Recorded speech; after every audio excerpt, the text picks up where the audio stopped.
확진된 여고생이 전북을 벗어난 적이 없는 것으로 확인돼 지역에 이른바 조용한 전파자가 있는 게 아니냐는 우려가 나오고 있습니다. 임실군 의회가 군수가 축사 이전을 명령할 경우 의회 동의를 받도록 한 조례 개정안을 통과시키자 임실군이 행정소송을 내기로 했습니다. 긴급재난지원금이 내수 경기를 살리는 데 일조한 것으로 나타나자 기본소득으로까지 논의가 확장하고 있습니다.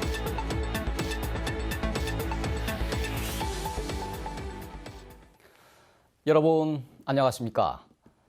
방역당국이 이틀 전 코로나19 확진 판정을 받은 여고생의 동선을 살펴봤더니 최근 전북 지역을 벗어난 적이 없는 것으로 확인됐습니다. 이른바 조용한 전파자가 이 지역에 있을 가능성이 높다는 뜻입니다. 방역당국은 전주 신시가지와 객사처럼 젊은 층이 자주 찾는 업소 종사자를 대상으로 코로나19 전수검사에 들어가며 방역을 강화하고 있습니다. 하원호 기자가 보도합니다. 22번째 확진자인 여고생이 처음 증상을 보인 건 지난 16일입니다. 방역당국이 2주 전인 지난 2일까지 이 여고생의 동선을 살펴봤는데 전라북도를 벗어난 적이 없는 것으로 확인됐습니다. 기존에 있는 확진자와 그 동선이 겹치는 부분이 없고 또 그 2주 이상의 내용에 대해서 살펴봤는데 도 내에만 있었습니다. 지역 내에 이른바 조용한 전파자가 있을 가능성이 높다는 얘기입니다. 수도권의 집단 감염 사태가 대전 등 충청권으로 확산하고 도내에서도 감염원을 알 수 없는 환자가 발생하자 전라북도가 방역 강화 방안을 내놨습니다. 먼저 내일과 모레 이틀간 전주 종합경기장에서 대규모 코로나19 검사가 실시됩니다. 대상은 전주 신시가지와 객사, 전북대 구정문 지역 등 젊은 층이 자주 찾는 서비스업 종사자들입니다. 또 유흥주점과 노래연습장 등 집단 감염 위험시설과 타 지역 거주자의 방문이 잦은 역과 터미널, 예식장과 장례식장, 학원과 룸카페 등을 대상으로 방역수칙 준수 여부를 집중 점검합니다. 더 점검을 강화해서 만약에 이 업종들이 방역수칙을 준수하지 않았을 때는 집합 금지 명령을 내리도록 하겠습니다. 여고생 확진자의 감염원이 확인되지 않으면서 이른바 조용한 전파자에 의한 지역사회 감염 확산 우려가 더 커지고 있습니다. JTB 뉴스 하원호입니다. 군수가 축사를 이전하도록 명령할 때 의회 동의를 받도록 한 조례 개정안이 임실군 의회에서 다시 통과됐습니다. 임실군은 의회를 상대로 행정소송을 내기로 했습니다. 위법 논란에 휩싸인 조례가 통과되면서 예산과 행정력 낭비가 우려되고 있습니다. 정원익 기자가 보도합니다. 임실군 의회 본회의장. 군수가 축사 이전을 명령할 때 의회 동의를 받도록 한 조례 개정안이 다시 상정됐습니다. 신민 임실군수는 의원들을 상대로 개정된 조례의 문제점을 지적하며 부결을 호소했습니다. 만일에 이 조례가 통과가 된다면요, 1km 이내에다가도 동사를 갖다가 설치할 경우에 막을 길이 없습니다. 임실군은 축사 이전이 군수 고유 권한인데 개정된 조례가 군수의 권한을 침해했고 상위법마저 어겼다고 반발했습니다. 전라북도 역시 임실군 의회 조례 개정에 신중한 검토가 필요하다며 부정적인 뜻을 전달했습니다. 하지만 8명의 군의원들은 큰 문제가 없다며 모두 개정안에 찬성표를 던졌습니다. 근데 모법이 법률에 위배됐다고 하는데 이제 그 부분은 앞으로도 꼭 다퉈봐야 할 소지가 있다고 생각하면 앞으로도 그 부분에 대해서는 다퉈보시기 바랍니다. 재의결된 조례안의 경우 닷새 안에 군수가 공포하지 않으면 의장이 직권으로 공포할 수 있습니다. 그러나 임실군은 대법원에 집행정지 결정 신청을 내고 조례 무효 확인 청구 소송을 내는 방식으로 조례의 시행을 막기로 했습니다. 시행되기 전에 효력이 발생하지 않도록 집행정지 신청을 하는 것이고 또 그 외에 별도로 대법원에 제소를 해야 되지 않을까 그렇게 생각을 하고 있습니다. 위법 논란에 휩싸인 조례 개정안의 통과로 행정소송까지 예고되면서 임실군은 예산과 행정력 낭비에 시달리기도 했습니다. JTB 뉴스 정원익입니다. 정부의 긴급 재난지원금이 각 가정에 지급된 지 한 달이 넘었습니다. 침체된 내수 경기를 살리는 데 일조한 것으로 각종 경제 지표에서 확인되고 있는데요. 재난지원금을 계기로 이제 기본소득으로까지 논의가 확장하고 있습니다. 조창현 기자입니다. 지난달 중순 지급된 긴급 재난지원금은 코로나19로 꽉 막혀있던 우리 경제의 숨통을 틔우는 계기가 됐습니다. 특히 전통시장 등 영세 소상공인들의 매출이 크게 늘었습니다. 재난지원금 카드가 나온 뒤로 한 40~50% 내지는 60%까지 저도 이제 가게를 하면서 저녁에 가서 매출을 보면은 카드 건수가 50%, 60% 정도 늘어났다는 게 큰 고무적이었습니다. 자치단체도 재난소득을 앞다퉈 지급했는데 전주시만 선별 지급한 것에 대해서는 강한 비판이 제기됐습니다.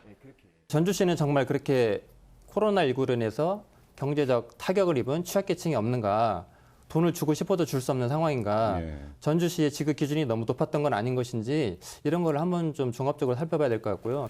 재난지원금의 60% 이상이 한 달 만에 사용돼 소비 진작 효과가 단시간 내에 끝날 수도 있다는 우려가 제기되는 상황. 코로나로 인한 경제 위기가 장기화할 경우 2차 재난지원금 지급이 필요하다는 목소리가 나오는 이유입니다. 6월 달 들어서 경기가 급속도로 그 침체가 된다면 여름 그리고 적어도 추석 전에는 다시 한번 재난기본소득 지급을 하는 게 긴급 재난지원금은 현금성 복지를 전 국민에게 확대한 최초 사례입니다. 국가의 존재 의미가 부각되고 복지의 중요성을 국민들이 체감하면서 정치권에서 먼저 기본소득 도입의 필요성을 공론화하고 나선 상황입니다. 문제는 재원인데 증세가 불가피하지만 최대한 조세 저항을 줄이면서 계층별 또는 단계적으로 시행하는 게 필요하다는 의견도 제시됐습니다. 1년에 한 30만 원 정도 먼저 지급을 하고 이거를 통해서 어떤 사람들의 어떤 기본소득에 대한 기본적인 어떤 경제적 효과에 대해서 국민적인 공감대가 형성이 되고 난 다음에 내일 오전 8시에 방송되는 시사 진단에서는 긴급 재난지원금의 효과와 2차 재난지원금 지급의 필요성, 그리고 기본소득 도입은 가능한 것인지에 대해 각계 전문가들의 의견을 들어봤습니다. JTB 뉴스 조창현입니다. 여고생 확진자와 관련해 자가격리된 접촉자가 86명으로 늘었습니다. 방역당국은 여고생이 들른 룸카페와 신발가게, 식당 등을 방문했다고 자진신고한 55명 가운데 46명을 추가로 자가격리 조치했다고 밝혔습니다. 이들은 모두 코로나19 검사에서 음성 판정을 받았습니다. 방역당국은 증상이 나타나기 2주 전인 이달 2일부터 여고생이 전라북도 이외 지역이나 다른 확진자와 동선이 겹치는 장소를 방문한 적이 없는 것으로 나타났다며 추가 역학조사를 통해 감염원을 확인할 계획이라고 밝혔습니다. 새만금 행정구역을 두고 시군 간 갈등을 빚는 가운데 새만금 개발청이 행정구역 설정 방안을 마련하기로 하고 용역을 시작했습니다. 새만금 개발청은 용역을 통해 최적의 행정구역안과 추진계획, 임시행정구역 방안 등을 찾고 전문가 자문과 시군 주민들의 의견도 듣기로 했습니다. 새만금은 매립한 공유수면의 이용과 재산권 행사를 위해 행정구역과 지번을 부여해야 하지만 군산과 김제, 부안 등 3개 시군이 이견을 보여 논란과 갈등을 빚고 있습니다. 오늘 낮 전주 덕진구 쪽에선 검은 연기가 하늘로 빛이 솟는 장면 보신 분들 많이 계실 겁니다. 불이 난 곳은 폐차장이었습니다. 인명피해는 없었지만 대낮 도심에 검은 연기가 솟구치면서 놀란 시민들의 신고가 이어졌습니다. 나금동 기자가 보도합니다. 폐차를 기다리는 차량 무더기에서 시뻘건 불기둥이 무섭게 솟아오릅니다. 불길은 주변을 모두 삼키기라도 할 기세로 타오릅니다. 매캐한 냄새는 코를 찌릅니다. 불길이 삽시간에 번지면서 검은 연기가 쉴 새 없이 쏟아져 나오고 있습니다. 소방관들이 진화에 온 힘을 쏟고 있지만 불길이 쉬이 잡히지 않고 있습니다. 검은 연기는 덩치를 점점 키우더니 하늘을 아예 뒤덮습니다. 전주시 팔복동의 한 폐차장에서 불이 난 건 오늘 오전 11시 50분쯤. 점심 식사하고 오는데 바로 여기서 보니까 불길이 막 쏟더라고요. 그래서 놀래가지고 119에 전화한 거. 아니 지금도 가슴이 벌렁벌렁해요. 아니 저희 공장하고 너무 가까워가지고 놀랬죠. 인명피해는 없었지만 폐차 150대가 탔습니다. 또한 검은 연기가 치솟으면서 놀란 주민들의 신고만 90건이 넘었습니다. 냄새가 엄청 많이 아까 들어왔었죠. 그 가게 또 안쪽으로 들어왔고 그런 게 좀 그래도 좀 손님들이 많이 좀 그 식사하시면서도 많이 좀 그런 말씀하셨고. 저희도 공작을 하기 때문에 저 뻥뻥 터지고 많이 올라왔어요. 불도 연기 자체가. 그리고 화재음도 있고 하니까 많이 무섭죠. 전북 소방본부는 살수차 등 장비 35대와 소방대원 140여 명을 투입해 1시간 40분 만에 큰 불길을 잡았지만 잔불 정리에 어려움을 겪었습니다. 폐차이다 보니까 그 안에 휘발유, 경유 이러한 그 연료들이 들어 있습니다. 그래서 이제 화재가 발생하다 보니까 그게 이제 그 차 안에 있는 연료가 터지면서 경찰과 소방당국은 목격자 등을 상대로 정확한 화재 원인을 조사하고 있습니다. JTB 뉴스 나금동입니다. 전라북도의 현안 가운데 하나인 한국탄소산업진흥원 지정 절차가 시작됐습니다. 산업자원부는 오늘 정승일 차관 주재로 탄소산업진흥원 운영준비위원회 첫 회의를 열어 운영 규정과 추진 방향을 논의했으며 내년 초쯤 진흥원을 지정할 것으로 예상되고 있습니다. 탄소산업진흥원은 현재로선 전주의 한국탄소융합기술원이 유력하지만 경북에서도 뛰어들 가능성이 남아있어 막판까지 체계적인 대응이 요구되고 있습니다. 전주시 팔복동 첨단벤처단지에 중소기업들이 공동으로 제품을 연구하고 생산할 수 있는 시설이 추가로 들어섭니다. 전주시는 중소벤처기업부의 지원을 받아 오는 2023년까지 첨단벤처단지에 금속가공업체 94곳이 입주할 수 있는 공동 기반시설을 만들기로 했습니다.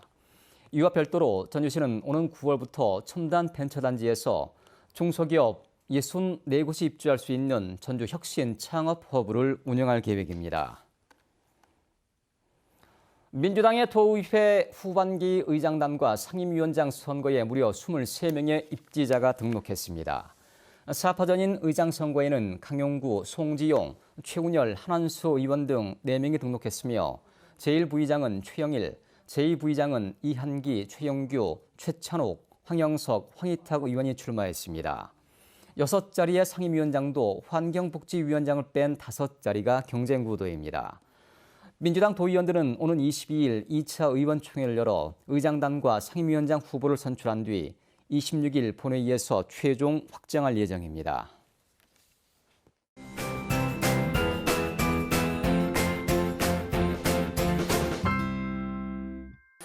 생활에 도움이 되는 알짜 정보입니다. 남원 항공우주천문대에서 일요일인 모레 오후 4시부터 2시간 동안 초승달 모양의 부분 일식을 볼 수 있습니다. 천문대를 방문하는 관람객은 망원경으로 부분 일식을 관측하거나 스마트폰 일식 촬영이 가능합니다. 다음번 부분 일식은 10년 후에 나타납니다. 익산시와 LH전북본부가 익산 제3산업단지에 200세대 규모의 행복주택을 짓기로 협약했습니다. 행복주택은 대학생과 청년 근로자 등을 위해 저렴한 임대료로 공급되는 공공임대아파트입니다. 오는 2023년 완공 시점을 앞두고 입주자를 모집할 예정입니다. 고려대와 연세대 입시설명회가 내일 오후 2시부터 5시까지 전북교육문화회관에서 열립니다. 고3 수험생과 학부모, 교사들을 상대로 두 대학교의 대입 전형과 지원 전략이 안내됩니다. 알짜 정보였습니다. 지난 3월 28일에서 코로나19로 미뤄진 소방공무원 채용 필기 시험이 내일 10개 시험장에서 치러집니다. 전북소방본부는 시험실당 응시 인원을 25명에서 20명으로 줄였고 응시생은 반드시 마스크를 써야 한다고 밝혔습니다. 이번 시험에서는 모두 309명을 뽑는데 3,752명이 지원해 12대 1의 경쟁률을 기록했습니다. 상반기 전북 온라인 취업 박람회가 오는 25일부터 20일 동안 열립니다. 이번 박람회에는 전북의 중소기업 50여 곳이 참여해 모두 200여 명을 뽑을 예정입니다. 구직자들은 취업 포털 잡코리아에 회원 가입한 뒤 희망 기업의 관련 서류를 온라인으로 내면 됩니다. 이스타 항공 조종사 노동조합이 오늘 민주당 전북도당 앞에서 기자회견을 열고 250억 원의 임금 체불 사태를 해결하라고 촉구했습니다. 특히 이스타항공의 실질적인 소유주는 민주당 이상직 국회의원이라면서 이상직 의원이 책임을 져야 한다고 주장했습니다. 노조는 기자회견을 마친 뒤 민주당 전북도당에 항의 서한을 전달했습니다. 오늘부터 오는 25일까지 여태명 원광대 미술대 교수의 정년퇴임 기념식이 전북예술회관에서 열립니다. 이번 전시회에서는 여태명 교수의 다양한 서예와 조각, 조소 작품을 감상할 수 있습니다. 지난 2018년 4월 판문점 남북정상회담 때 주 정상이 함께 심은 나무의 표지석 글씨인 평화와 번영을 심다를 쓴 여 교수는 이번 정년퇴임전이 남북정상회담 2주년을 기념하는 의미도 포함한다고 밝혔습니다. 오늘 밤 동부 내륙 지역에는 곳에 따라 소나기가 내리겠습니다. 예상되는 비의 양은 5에서 30mm입니다. 주말인 내일도 오후에 내륙을 중심으로 5에서 30mm의 소나기가 예상됩니다. 한낮 기온은 26도에서 29도로 오늘과 비슷하겠습니다. 다음 주에는 월요일과 화요일에 낮 기온이 30도에서 32도까지 오르면서 덥겠습니다. 또 수요일인 24일 오후부터 25일 사이에는 다시 비 소식이 있겠습니다. 이상으로 JTBC 8시 뉴스였습니다.